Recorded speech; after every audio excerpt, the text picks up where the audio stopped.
wanted to ask you about just playing in the system. Obviously, you played against Greg Berhalter as a coach, but now you've got a chance to work with him. It kind of feels like you fit in well with what he wants to do, particularly with his wide players. How much fun are you having in that system, and what do you think about just the style of play and how you fit in it? Yeah, I think it's a tribute to the guys around me who helped me kind of fit in a little bit quicker than usual. I think that it was a learning process, certainly through the weekend. My first time in camp, learning a new system is not an easy thing to do, especially with how demanding Greg is. And I think that that's great. I think that holding that standard for everybody is an amazing thing, and it's obviously why the team's doing well and we were successful tonight. So yeah, I think it's a special time. I think that. I did well today, obviously, with what he asked for and trying to maneuver in behind the back line and making dynamic runs. I think that those things are all important. So I'm glad I was able to help the team tonight. Next will be Julia Poe from the Orlando Sentinel. Congrats on the debut tonight.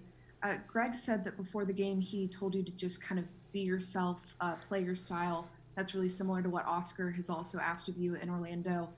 How did that creativity and that freedom kind of...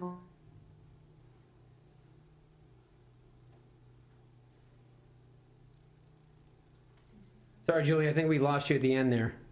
Oh, sorry about that. I'll just repeat it. So Greg kind of gave you some creativity, told you to just be yourself tonight. How did that creativity impact your ability to be comfortable tonight? Yeah, I think when a coach comes and he gives you that little bit of insight and tells you to be yourself, to relax a little bit. Obviously, it's been my first time in the camp, so I think I might have had a little bit of nerves in the first couple of training sessions. Obviously, learning so much, you're trying to overthink, you're trying to do your best, you're trying to impress. There's a lot of things that are running through your head, and he kind of just took me inside and told me to calm down a little bit and said, hey, you had a great year. You're here for a reason because you earned it. You've worked really hard, and just be yourself out there. Be who you've been all year. Don't try and be something else now that you're here and try and change a bunch of things. Just continue to be yourself and be Chris Mueller, and that's what I tried to do and show today. Next will be Paul Tenorio from The Athletic. Hey, Chris. Congrats on the debut tonight. Greg was talking about this week getting a chance to watch Champions League and to see two Americans playing against each other for two of the bigger clubs in the world, and the motivation that might give to say, hey, I want to get to that level, and also, hey, these are the guys I'm competing against for a spot in this pool. Did you feel that way watching that game, wearing a U.S. crest with the U.S. team, and how do you approach trying to break into this team right now? You know what? I think it's an amazing thing right now that you can sit down and watch two of the biggest clubs in the world and see two American players not only play in that game, but both Weston and Serginho played really outstanding games too.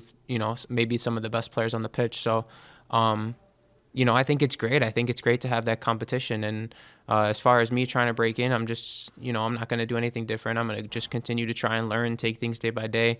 I know that this is a process, and I've said that multiple times that, it's just patience with it and continuing to work, continuing to believe, and we'll see what happens from here. Obviously it's my first step. I played one game, and we obviously got a good win, and let's just keep moving. Let's keep seeing what happens, We'll go to Ronald Blum from the Associated Press. Chris, what do you view as the challenge for you to break into the overall larger U.S. player pool, and how much of a challenge is that, especially 2-3 years out of college? Yeah, obviously age is a critical factor in soccer. I think that for me personally, my path was a little bit different, but I also think that it was meant to be in the sense that I think I matured and learned a lot while I was at school. And playing 4 years in college. Obviously, it's not the normal route that you see nowadays to people playing at this level, but I think that's okay, and I think that makes me a bit unique in that sense. But I think it's really exciting, honestly, when you look at this player pool and trying to break in and how hard it is, because you have some top players in the world that are Americans, and you can see the strength in the group, a group that can potentially compete for a World Cup in 2022 and in 2026. So I think that that's the ultimate goal for everyone, is everyone's trying to work as a collective based on who plays. We're trying to represent the crest every game, and we know that there's a lot of games. You need a deep pool with guys who are able to play in the system and able to get the job done no matter who the opponent. So I think it's really exciting for American soccer. We'll go to Jeff Carlisle from ESPN FC.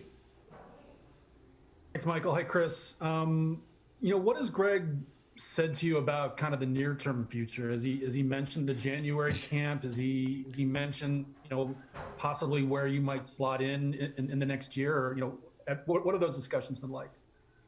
Haven't been any. Okay. All right, I wasn't ready. Okay, we will go to Austin David. Hey, Chris. Kind of going off of what Greg said a few minutes ago, he said that it seemed like you had a bit more guidance with your movement, your running, just kind of an understanding of where you needed to run and when you needed to run throughout this year in Orlando under Oscar. Do you kind of see that same way, that kind of step up for you in terms of just the understanding of the game and when you need to make the runs?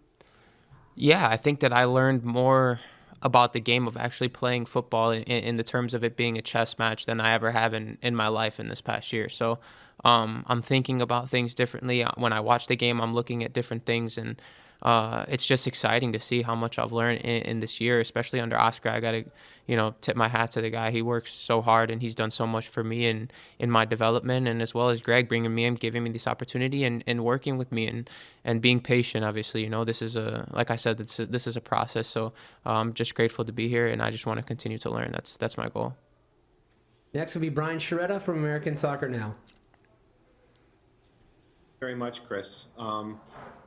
The question I have for you is discuss your emotions during the game and after the game, as you're scoring these goals and getting assists and keeping that under control. What was it before and what was it after, especially in light of the fact that you're one of the few players that came into this camp without any youth national team experience? This is it and then also, what does this do for your expectations and goals you might have for yourself heading into 2021?